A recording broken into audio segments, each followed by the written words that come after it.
तो उसके जो भी नेता रहे होंगे सभी लोगों ने हिंदू विरोधी मानसिकता के साथ काम किया है और हिंदू विरोधी मानसिकता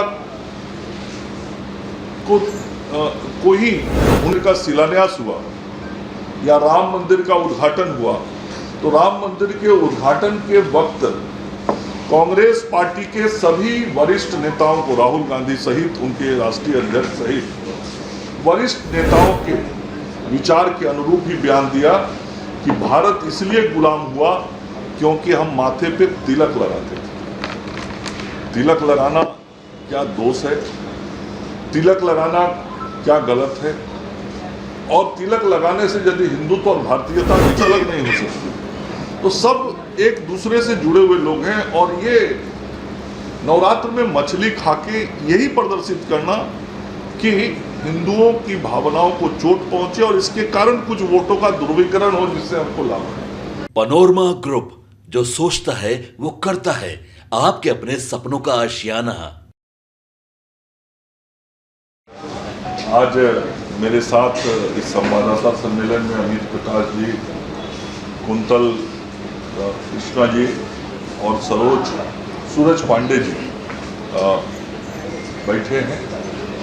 आज आप सब लोगों से विशेष विषय को लेकर चर्चा के लिए हमने आपको आमंत्रित किया है, पार्टी ने आमंत्रित किया है।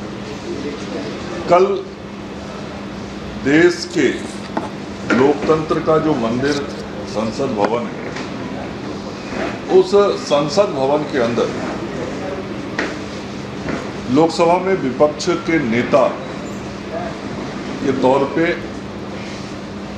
अपना भाषण देते हुए जिस प्रकार से राहुल गांधी जी ने समस्त हिंदू समाज को हिंसक बोला, हम ऐसा मानते हैं कि राहुल गांधी ने देश के करोड़ों करोड़ हिंदुओं के भावनाओं को चोट पहुंचाने का काम किया है। हिंदुओं के भावनाओं के साथ मजाक करने का काम राहुल गांधी ने अपने उस बयान से किया है। और वास्तव में राहुल गांधी जी ने जो कल कुछ बोला है वह कोई उनके मन में आया हुआ नया विचार या उनकी पार्टी का नया विचार नहीं है। कांग्रेस और राहुल गांधी दोनों का असली चरित्र जो है वो हिंदू विरोधी का है। हम कांग्रेस के चरित्र को यदि शुरू से देखेंगे, आजादी के समय से आज तक, तो उसके जो भी नेता रहे होंगे सभी लोगों ने हिंदू विरोधी मानसिकता के साथ काम किया है और हिंदू विरोधी मानसिकता को ही उनके वक्तव्यों में हम देख सकते हैं। वास्तव में जो राहुल गांधी जी ने बोला है और कांग्रेस बोलती रहती है, वह मूल रूप से जिन्ना का जो हिंदू विरोधी विचार था, तो जिन्ना के हिंदू विरोधी विचारों से ही प्रेरित राहुल गांधी के बयान या कांग्रेस के नेताओं के बयान रहते हैं। और 2010 में भी भारत में उस समय अमेरिका के राजदूत थे टिमोथी रोमन, उनके साथ बातचीत के दौरान भी राहुल गांधी ने कथित तौर पे हिंदू आतंक शब्द का इस्तेमाल उस समय भी किया था और उस वक्त भी इसकी आलोचना हुई थी। कल भगवान शंकर के त्रिशूल की चर्चा जिस प्रकार से उन्होंने की और जो तस्वीर दिखा के उन्होंने संदेश देने की चेष्टा की कि भगवान शिव त्रिशूल रखते थे, मतलब हिंसक। और ये मानस, मैंने जैसा कहा, ये सब मानस जो है, मानसिकता है, वो जिन्ना के हिंदू विरोधी विरोधी मानसिकता से ही ग्रसित रहता है। और ये राहुल गांधी को बार बार नाटक करना पड़ता है मंदिर में जाके कि मैं हिंदू हूँ या हिंदू धर्म को मानता हूँ। वह विशुद्ध उनकी नौटंकी होती है। मन में भाव जो होता है वो हिंदुओं के प्रति पूरी तरीके से अवमानना से भरा हुआ भाव राहुल गांधी का रहता है। और हम लोगों ने देखा है अभी जब राम मंदिर का शिलान्यास हुआ या राम मंदिर का उद्घाटन हुआ, तो राम मंदिर के उद्घाटन के वक्त कांग्रेस पार्टी के सभी वरिष्ठ नेताओं को, राहुल गांधी सहित उनके राष्ट्रीय अध्यक्ष सहित वरिष्ठ नेताओं को अयोध्या के राम मंदिर के उद्घाटन जो 22 जनवरी को हुआ था उस दिन आमंत्रित किया गया। लेकिन चूंकि ये जिन्ना के विचारों से प्रेरित रहते हैं, इन्हें राम मंदिर में जाना उस दिन उचित नहीं लगा। बहुत स्पष्ट तौर पे जब पूरा दुनिया का हिंदू उस राम मंदिर के निर्माण का और उसके उद्घाटन की प्रतीक्षा पिछले 490 से अधिक वर्षों से कर रहा था, वह कार्य जब देश में उस पवित्र भूमि में जिस दिन संपन्न हुआ, उससे राहुल गांधी ने और कांग्रेस ने अपने को किनारा किया। ये साफ संदेश है कि उनके दिमाग में हिंदू विरोधी मानसिकता पूरी तरीके से भरी हुई है। न केवल राहुल गांधी बल्कि राहुल गांधी जी के साथ इंडी गठबंधन में रहने वाले कई दलों के नेताओं ने अभी विगत कुछ महीनों में हिंदू धर्म के खिलाफ कई बार बयान दिया है। तो जो संपूर्ण इंडी गठबंधन की सोच रिफ्लेक्ट होती है वो साफ है कि राहुल गांधी और इंडी गठबंधन के लोग भी हिंदुओं को अपमानित करके वोट की राजनीति के लिए, कुछ लोगों को खुश करने के लिए ऐसे बयान देते हैं जिससे वोट का ध्रुवीकरण उनके पक्ष में हो सके। विशुद्ध रूप से केवल वोट के लिए वो ऐसा करते हैं। और हम बिहार के लोग भी नहीं भूले हैं कि उन्हीं के साथी दल राजद के लोगों ने यहाँ किस किस प्रकार की बातें हिंदू समाज के बारे में, हमारा जो पूजा का ग्रंथ है रामायण, उसके बारे में, देवी देवताओं के बारे में, मंदिरों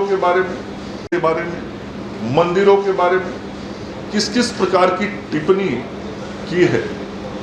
और याद होगा पिछले साल यहाँ शिक्षा मंत्री होते थे चंद्रशेखर जी, उन्होंने जनसभा में कहा था सनातन समाज का अपमान करते हुए कि मंदिर मानसिक गुलामी की राह है, जिसको लेके उस वक्त भी बहुत हंगामा हुआ था। और अयोध्या के राम मंदिर के बारे में उन्होंने कटाक्ष करते हुए कहा था कि यह एक जेब भरने के लिए शोषण का स्थान है। ये बयान उन्होंने दिया था और हम लोगों ने उस वक्त भी कहा था कि ये सारे राजनीतिक बयान हैं और ये हिंदू समाज को अपमानित करके किसी वर्ग विशेष को खुश करने का प्रयास है। वो बहुत साफ तौर पे दिखा। राजद के जो वर्तमान प्रदेश अध्यक्ष हैं जगदा बाबू, बहुत वरिष्ठ है, मैं उनका व्यक्तिगत रूप से सम्मान करता हूँ, लेकिन उन्होंने भी क्या बयान दिया था कि जिस विचार और जिस गठबंधन से वो आते हैं, उन्होंने उस दल गठबंधन और नेताओं के विचार के अनुरूप ही बयान दिया कि भारत इसलिए गुलाम हुआ क्योंकि हम माथे पे तिलक लगाते थे।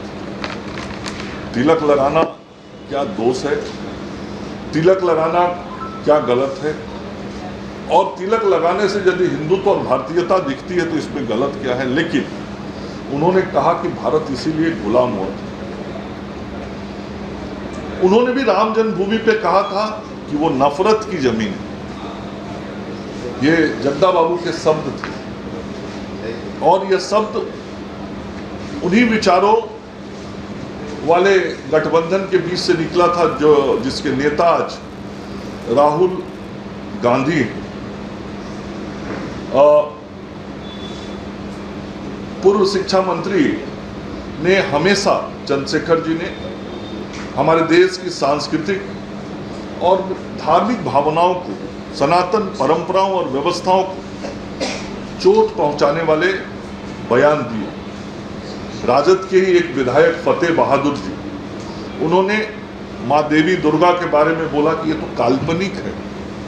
अब बताइए, जिस दुर्गा की आराधना हमारे देश के लोग अपनी परंपरा का हिस्सा मानते हैं, माँ देवी की आराधना करते हैं, शक्ति स्वरूपा मानते हैं, सरस्वती स्वरूपा मानते हैं, हर प्रकार की शक्ति हम आराधना के माध्यम से उस देवी से मांगते हैं।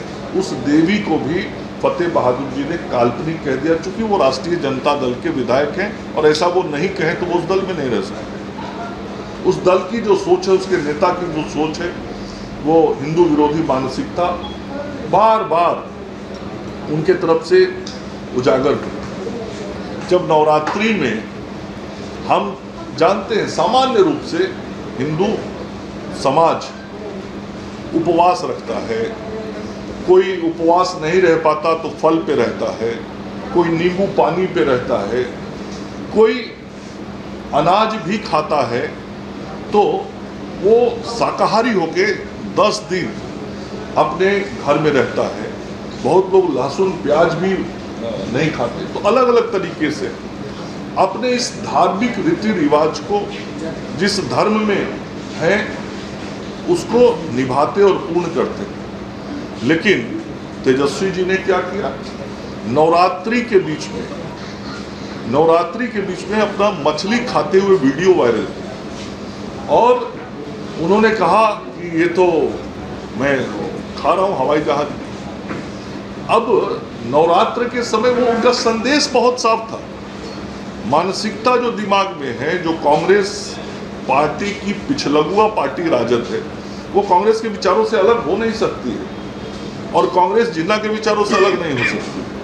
तो सब एक दूसरे से जुड़े हुए लोग हैं और ये नवरात्र में मछली खा के यही प्रदर्शित करना कि हिंदुओं की भावनाओं को चोट पहुंचे और इसके कारण कुछ वोटों का ध्रुवीकरण हो जिससे हमको लाभ है।